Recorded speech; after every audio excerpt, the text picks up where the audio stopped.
Done. Thank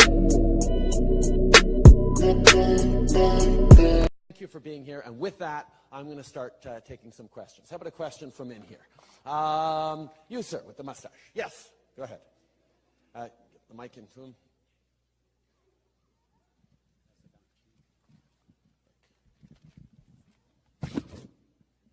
Hello, Justin. Hello. My name is Zach. I am 21 years old, and I'm here today to speak on behalf of the silent majority in this country. When you were running for the office of Prime Minister, your party said that Canada would run modest $10 billion deficits until the end of your term. Then the budget would become balanced. 1 year later, that is clearly no longer the case. In the most recent update of long-term economic and fiscal projections released by the Department of Finance, it is predicted that under your government, we will run deficits every year until 2055, and we will have an enormous $1.5 trillion in debt. $1.5 trillion. That is totally unacceptable. To give some people some perspective, in the final year of our previous government, that very same fiscal report projected we would have a $160 billion surplus by the year 2040.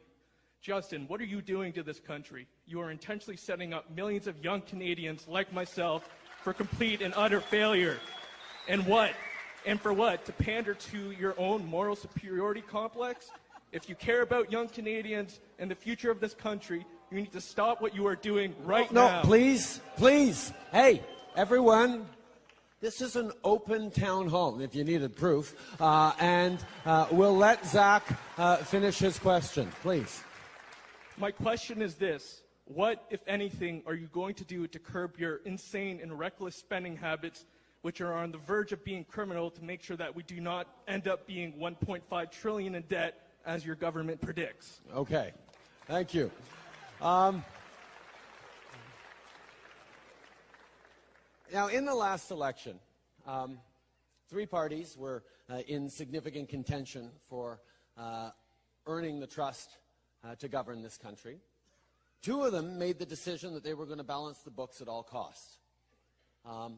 One party, my party, took the decision, recognized that what this country needed was investment in our infrastructure, in the middle class. We needed to help people get ahead because, quite frankly, under the previous government, we'd had the worst record on growth since R.B. Bennett in the depths of the Great Depression. We needed to face down the challenge that we're seeing all around the world right now of a middle class that doesn't feel like success is within their grasp anymore. It doesn't feel that the story of progress that has written the story of this country from one generation to the next is actually working for them, because people aren't of the opinion that their kids are automatically, even however hard they work, going to be able to have a better quality of life or more opportunities than they did. There are real anxieties and doubts out there. And we're seeing that not just in Canada, but around the world, where people are fearful and they're leaning towards closing in, closing off, pointing fingers, laying blame. And we took a chance in the last election. We said, you know what? We think Canadians are better than that. And we're not going to play the politics of fear and division. And we're going to be upfront with Canadians that what we think we need is investment. We need to invest in public transit. We need to invest in social infrastructure. We need to invest in green infrastructure. We need to invest in our universities and colleges and research institutions.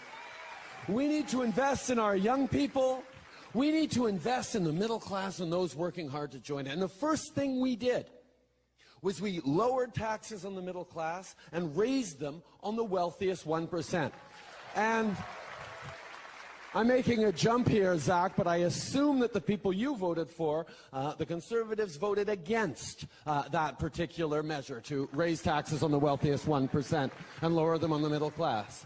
And then, this past summer, we brought in the Canada Child Benefit, which helps 9 out of 10 families in this country with more money, tax-free, every month for the costs of groceries, school supplies, raising their kids. And the reason we can do that is we're giving more money to the people who need it, those in the middle class and those working hard to join it, by doing less for the wealthy families that received the child benefit under the previous government. These are decisions we made because we know that giving opportunities to everyone to succeed, that supporting the middle class and those working hard to join it is the way we build the future. So when I talk to Canadians about being optimistic about our future, about investing in the kinds of things that we know are going to lead to good jobs for our kids and secure retirements for ourselves and our parents, that are going to lead to better investments in research and innovation, that are going to lead to solutions, better health care, better outcomes in education. These are the kinds of things that we talked about in the last election. And we, in the Liberal Party and the Government of Canada, have been consistent that our focus is in investing in ways to grow the middle class and help Canadians move forward, and I stand by that. I'm greatly honored to be here today. I don't know much about liberals or conservatives or any of that. I'm just a Christian, single, hardworking mom who lives in rural Buckhorn, Ontario. Okay? I've overcome many things in my life, many hardships, from growing up in a single parent household, to being a rape victim, to recovering from meningitis of the brain and undergoing multiple operations to survive for my family, to recovering from a medical error that left me in a coma for 3 days and being told I will never walk again.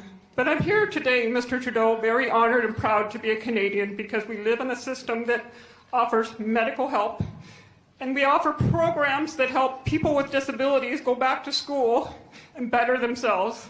And I did just that, Mr. Trudeau, but I feel like you have failed me, and I'm asking you here today to fix that. And here's my story. I learned to walk again when people told me I would never walk. I went back to college again when all my friends and neighbors told me, you're too old, you're crippled, nobody will ever hire you. I did all that, Mr. Trudeau. And 7 years ago, when I was hired by my employer as a PSW at Extended Care in Lakefield, that I'm very proud to work for, they never judged my disability, and I thrived.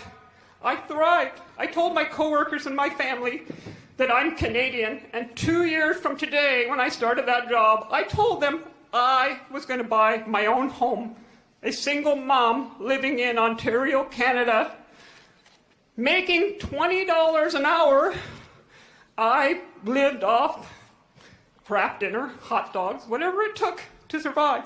But I bought that home, and I'm proud. But something's wrong now, Mr. Trudeau. My heat and hydro now cost me more than my mortgage. I now not only work 75 hours a week, I stay and work 15 hours a day, just so I don't lose my home. My hydro bill, I want to share with you. A single family home, one person who works hard with a brace up to her leg, partially paralyzed every single day. I put that brace on, and I'm proud to be Canadian. But something's wrong with our system, and I have faith in you and God that you're going to work hard to fix it. How do you explain to a woman how she's supposed to pay a hydro bill $1,085? And I did it. I've done it. I've done it for the last year. I lived without hydro for 5 days after paying a $680 bill. They showed up one day. I came home from work in the hottest day of our last summer to go 5 days in the heat. I have epilepsy, a disability. I called and I begged our hydro company. They wouldn't do nothing. 5 days I lived in that heat. I'm asking you, Mr. Trudeau, and here is my question today. How do you justify to a mother of 4 children, 3 grandchildren, physical disabilities, and working up to 15 hours a day, how is it justified for you to ask me to pay a carbon tax when I only have $65 left of my paycheck every 2 weeks to feed my family? I'm asking you to fix our hydro system. I'm asking you to Mr. Trudeau, I know we need HST. I know we need taxes to fix roads. I know we are a country that welcomes people from everywhere. Am putting my faith in God and you, that you're going to make our country a place that we can prosper again, that I don't have to wake up tomorrow and worry whether I'm thriving or I'm surviving. I don't have to go to work and eat instant oatmeal for lunch and live off Campbell's soup. I make almost $50,000 a year, Mr. Trudeau, and I'm living in energy poverty. Please tell me, how are you going to fix that for me and all of us in rural Ontario?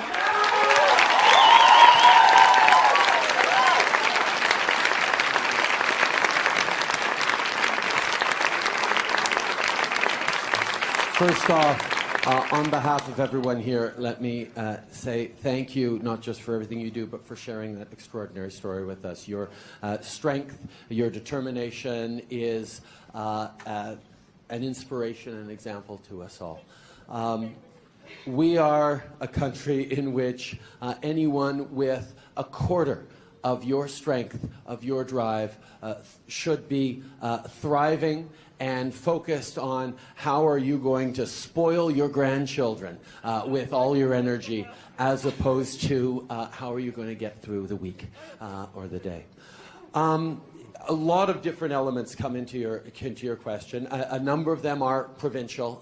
Hydro bills are provincial, but as you point out, the federal government's decision to put a price on carbon is something that we have moved forward with, and it's one that is causing consternation amongst a broad range of people, and I understand, because carbon and carbon emissions and carbon is part of everything we do, whether it's heating our homes or getting back and forth from work, or in the products we buy.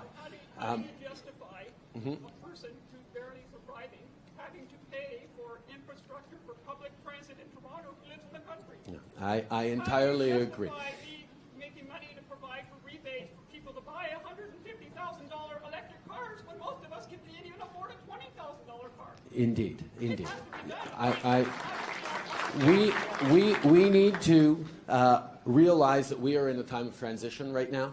That the world is moving off of fossil fuels, and that's a good thing, and it's an important thing, because, quite frankly, the extreme weather events that are coming are going to be incredibly expensive, and not just for our communities, but for our agriculture, for people in the north, people right across the country. We are facing a challenge where we have to change behaviors, and it is important that those changes happen in a way that doesn't penalize our most vulnerable, that doesn't make it more difficult for families who are already stretched thin to succeed. And that's one of the reasons why what we're doing with the putting a price on carbon is we are leaving it up to the provinces to determine whether a carbon tax or a levy or a cap and trade system is right for them. And on the other hand, we are not taking any money outside of the jurisdictions that pay those carbon taxes. So it will be up to the Government of Ontario to ensure that you are not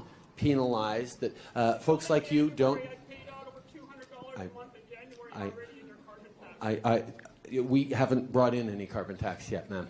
It doesn't start kicking in for another few years, okay? But I understand your concerns, and what is so important is that in this time of transition, we do not penalize people who are already stretched to, and in some cases, beyond the breaking limit in terms of their finances. And that's why being smart about how we reallocate those funds is essential, and that's what we're leaving it in the hands of the provinces to do. We've been in India for a few days now, and I'm happy to say that our visit is off to a great start. As I mentioned on Monday, one of the goals of this trip is to pursue economic opportunities that will create jobs, grow the economy, and benefit Canadians and their families. India is one of the fastest growing economies in the world.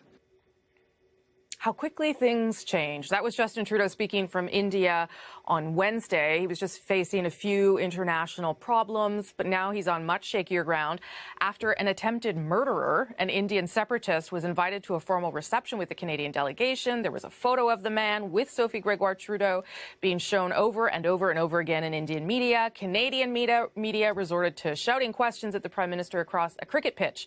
So, we thought we'd get at issue together to talk about this and a little bit more. We may get to Patrick Brown as well if they don't get too crazy here with the India stuff. Andrew Coyne is in Toronto tonight, and so is Chantal Hébert, and Paul Wells is with me in Ottawa, just down the hall from me. Okay, Chantal, why don't you start us off? At this point, has anything good come out of the India trip? Was any of it worth it, given the various things that have happened over the past number of days? This has probably been Prime Minister Trudeau's worst trip. Possibly some good will come out of it, although we're not going to see any signs of it anytime soon. And he has provided enough pictures and enough problems that it will likely stick to him. What do you think, Andrew? If there were any, the Atwell affair, this invitation to this convicted terrorist to a dinner with the Prime Minister in attendance would have undone it. It is frankly baffling. You go through the list. There's no way the High Commission would have invited him if they'd known his background. There's no way they would not have known his background. There's no way they would have taken the say-so of an obscure Liberal backbench MP, which is the storyline we're being fed, to do it. So you're left with that this list would have gone through the Prime Minister's office, as anybody who knows about these things would tell you. And again, it's impossible they would not know about his background, and sadly, it is possible they might have invited him knowing. When you look at how they've palled around with him and his ilk, with extremist fringes within that group, it is really troubling, raises really troubling questions. It's really hard to find an innocent explanation for it. So although they say that the RCMP didn't screen the list, typically doesn't screen the list, these are just people that are gathered at things. We know the Prime Minister does lots of town halls where there's hundreds of people. Go ahead, Paul. All you had to do was Google his name, and you would find two stories from Kim Boland of the Vancouver Sun expressing similar shock and dismay when he showed up at the Provincial Liberal Throne speech in 2012 and when he showed up on a Federal Liberal Riding Association organizational chart in the same year. Every time Mr. Atwell appears in the context of Liberal politics, there's a story in the Vancouver Sun saying, how did this happen? At some point, Liberals might start to ask themselves the same question. So are we concerned here that Canada is being perceived in the very way that we didn't want, and that is, you know, he went over there to deliver a message that Canada was behind a united India? Or are we concerned that there's been a security breach, or where are we at with that, Chantal? We're concerned about incompetence. To put it bluntly, it's